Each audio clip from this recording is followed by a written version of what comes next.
So hello students, आज हम लोग स्टार्ट कर रहे हैं क्लास 9 न्यू एनसीईआरटी का चैप्टर नंबर 6 जो कि है डेमोक्रेसी।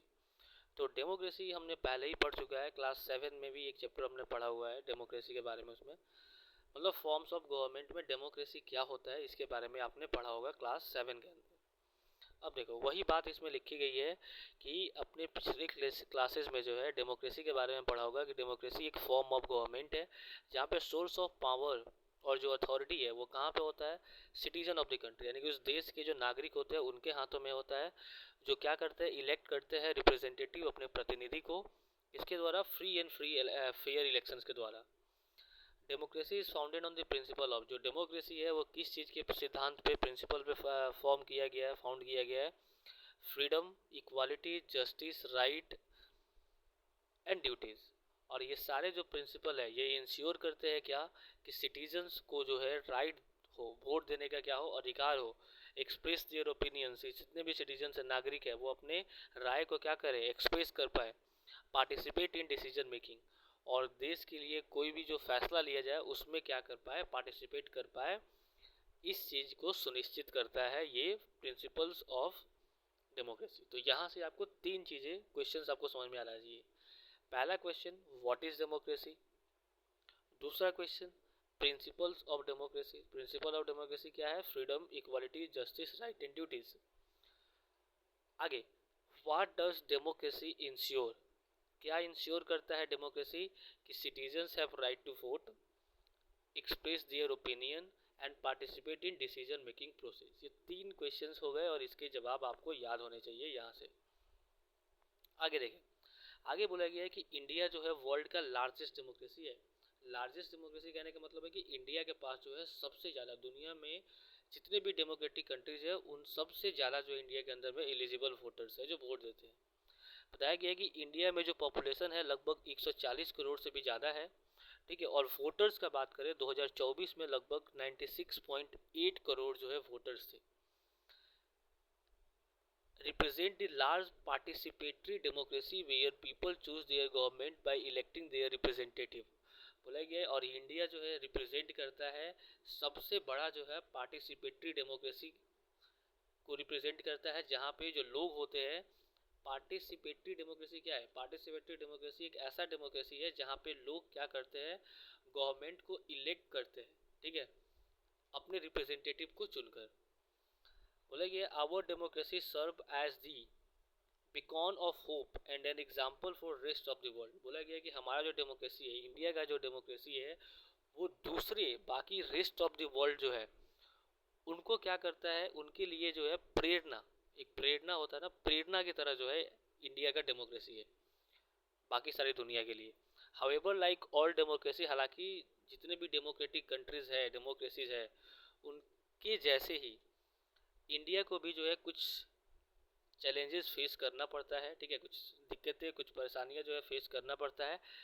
उनमें से कुछ चैलेंजेस के बारे में जो है इसी चैप्टर में हम लोग आगे पढ़ेंगे। आगे, डेमोक्रेसी पढ़े और कॉन्स्टिट्यूशन नहीं आए, ऐसा हो ही नहीं सकता है। तो बोला गया कि constitution play a crucial role in safeguarding the right of the people in a democracy. बोला गया कि जो संविधान होता है ये काफ़ी अहम रोल प्ले करता है किस चीज़ में, एक डेमोक्रेटिक कंट्री के अंदर, कि लोगों का जो राइट्स है, जो अधिकार है, उसको क्या करने में, बचाने में, सेफ गार्ड करने में। इंडिया के अंदर democratic principles are guided by the constitution of India which was adopted on 26 November 1949 and came into force on 26 जनवरी 1950।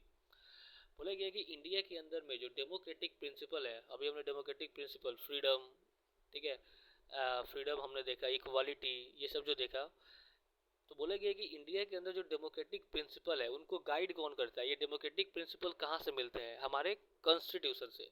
और ये जो कॉन्स्टिट्यूशन है इसको अपनाया गया था 26 नवंबर 1949 को, और लागू कब से किया गया था, 26 जनवरी 1950 से।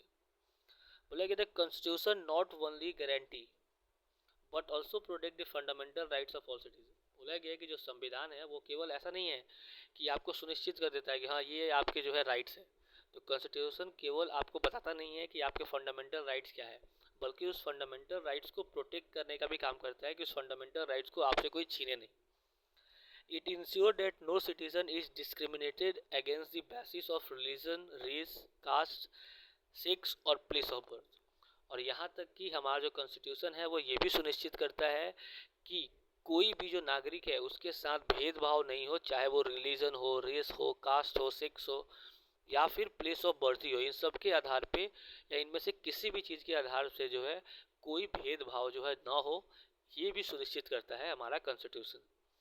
It also encourage active citizen participation in democratic process at the national, state and local level through election.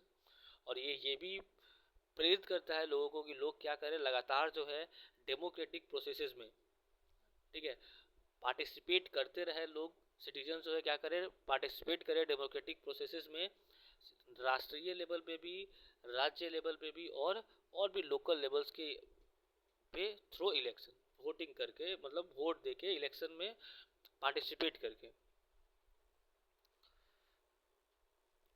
आगे बताया गया, however it is important to understand that the democratic ethos in India do not emerge suddenly, rather it evolved through a long historical process। बोलेंगे कि आपको ये भी समझना जरूरी है, ये भी चीज़ इंपॉर्टेंट है इस बात को समझना कि ये जो डेमोक्रेटिक आइडियाज़ है, लोगों के अंदर जो डेमोक्रेटिक का जो फील है, ये एक बैक ही नहीं आया हुआ है, ठीक है, ये सडन इमर्ज नहीं हुआ है। हालांकि ये धीरे धीरे जो है काफ़ी लंबे समय में जो है धीरे धीरे लोगों के अंदर क्या हुआ है, ये भरा है। और इस चैप्टर में हम लोग एक्सप्लोर करेंगे the genesis and the development of democratic idea in India. We will also deepen our understanding of democracy by examining the meaning, key features and various practices associated with it in India and around the world। बोला गया इस chapter में हम लोग democratic के जितने भी principles हैं उन सबको देखेंगे, ठीक है। हम लोग ये भी और अंदर जाकर, डीप जाकर जो है डेमोक्रेसी को समझेंगे, इसके मीनिंग को समझेंगे, इसके फीचर्स को समझेंगे, और अलग अलग दुनिया में या इंडिया में कैसे जो है इन डेमोक्रेटिक प्रिंसिपल्स को प्रैक्टिस किया जाता है, ये सब इस चैप्टर में जो हम लोग देखेंगे।